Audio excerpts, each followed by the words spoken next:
Welcome everybody, I'm Nick. And I'm Travis. This is Last Flag Standing. We've put together a series to bring forth our truth, our research, and our studies to help empower you as a unique individual. What we would like to show you is how we can collectively build our consciousness together to actually further humanity. This is not done through words, but we can show you through peer-reviewed studies, undeniable. The peer review process works like this. When an author submits an article to a scholarly journal, it is evaluated for both accuracy in content and suitability for publication by a group of experts or peers from the same field as the author. If the outside experts believe it's good research, they give the author suggestions for further improvements to the article, and the author revises it and sends it back to be reviewed again. This can happen multiple times before an article is finally deemed ready for publication. We're all here for truth, and we're going to shed light on that truth through every corner of this earth. Like Ephesians 5:11, we choose to take no part in the unfruitful works of darkness, but instead we choose to expose them. What if we told you that every single action, emotion, and intelligent thought had a direct effect on everything around you and everybody around you? This includes the Earth's heartbeat, the human heart, the solar activity, and the very breath that you breathe. We want to show you a true sovereignty through every ology you can think of, hidden from you in plain sight. Let me ask you this. If you had a higher connection to everything and it was quantifiable, do you think we would be told? And what happens if we were disconnected? Our goal here in the beginning of this series is to show you how incredible you are, with studies from non-special interest groups like this one. After conducting years of experiments, researchers at the HeartMath Institute have discovered what they describe as heart coherence. Coherence is an optimal state in which the mind and emotions are brought into alignment and in sync with the heart's intuitive guidance. Practicing the state of coherence creates a cascade of neural and biochemical events that benefit the entire body, especially our mental and emotional stability. The human heart generates a magnetic field that can be measured outside of the body. The vibrational pattern of that field changes based on our attitudes, emotions, and intentions, and can affect the mental and emotional states of others around us. Our Earth is constantly bathed in electromagnetic fields.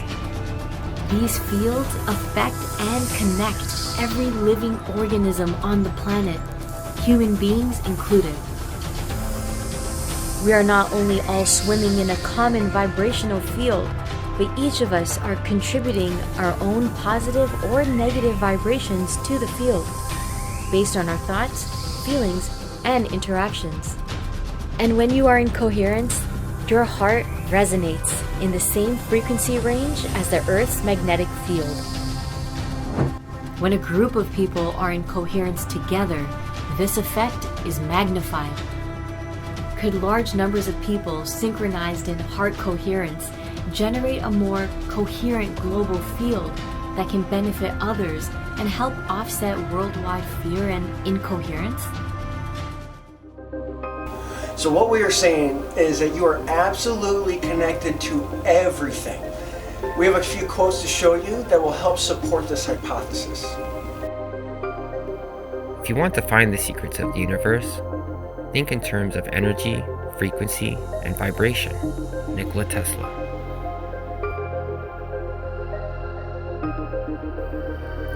The physical body is organized patterns of energy and information, which is unified with everything in the quantum field. Dr. Joe Dispenza. We believe when the world's most influential powers have taken us all for an emotional ride known as the dark night of the soul or the hero's journey, that there is a lot more to that story. They did not intend for us to identify the story, the cast, or the outcome. This too is to remain encoded in the deepest organizational entities of secrecy. This is misunderstood by many, and not known by even more. We believe that that is no accident. They have waved the answers to your freedoms voluntarily in your face, and then they take them away. Until we see who and what we are, then only can we see what we are capable of internally and externally. Your soul's evolution is caused exactly by this journey, like a compass pinpointing to the areas where you need to grow, just like the compass that pinpointed you here today. This simple tale, told so often by every nation and peoples for as far as the spoken word, has illustrated mankind's journey through this reality, a great tale of daring and transformation.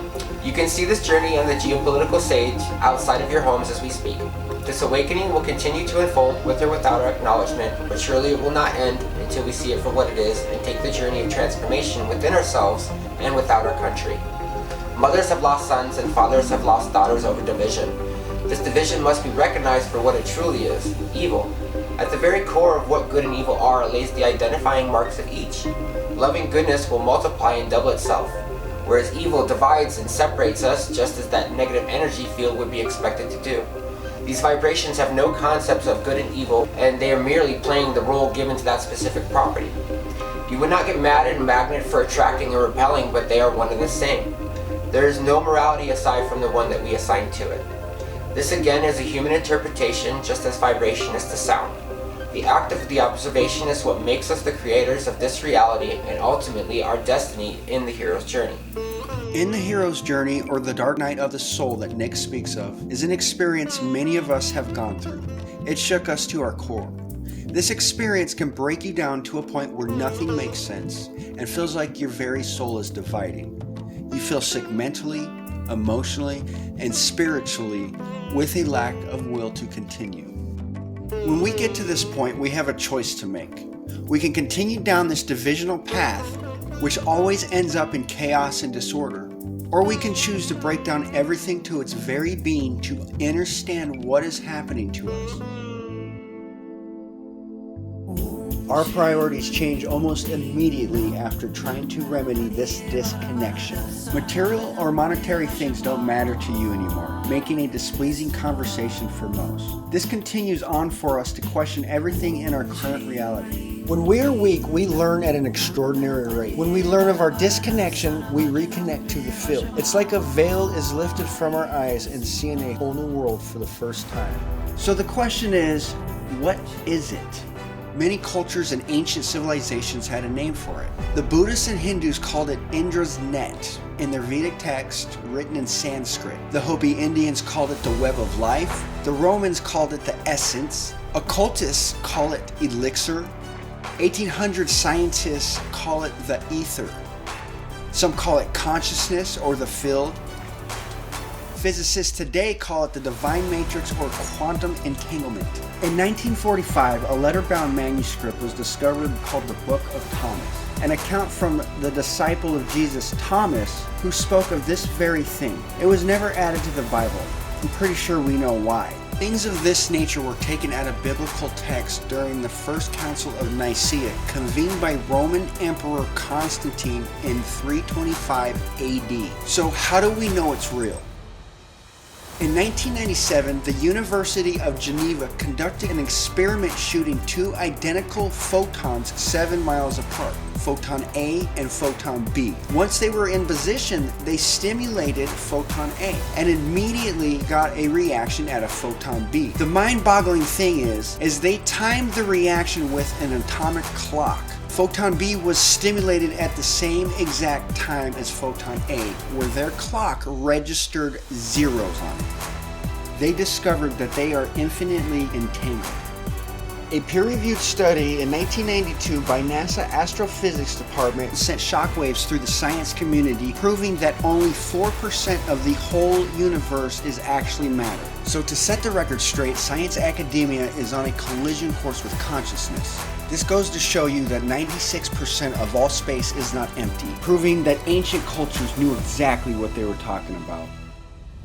There was a time in history when a man named Henry Knox on January 24th, 1776, began a journey with his friends in arms. He and the Boston militia dragged the Independence and the Freedom cannons 300 miles to overlook at the harbor at Fort Ticonderoga in New York. On March 7th, 2,000 Continental soldiers maneuvered the guns to a hill overlooking the city and aimed them at the British vessels. The British had no choice but to evacuate Boston in good triumph over evil, oppression, and division. As of late, the evil egos that manipulate this world have been leaving a data set in their wake like no one has ever seen before, and that data set is not just physical, it's in the ether. It will remain encoded like leftover cannons on the battlefields. Travis and I have assembled the information and reintroduced it to the battlefield as a tool in a larger war for your mind. We plan to aim your left and right brain like cannons over the bay, working together for freedom and independence. We love our brothers and sisters so much that we're never going to stop this fight. And this force is an idea, and science proves that once the information is in the etheric realm, it may never leave. Energy can only be transferred and not destroyed. This brings me to our conclusion and to the point of this information and how it has transformed my life and Travis's life.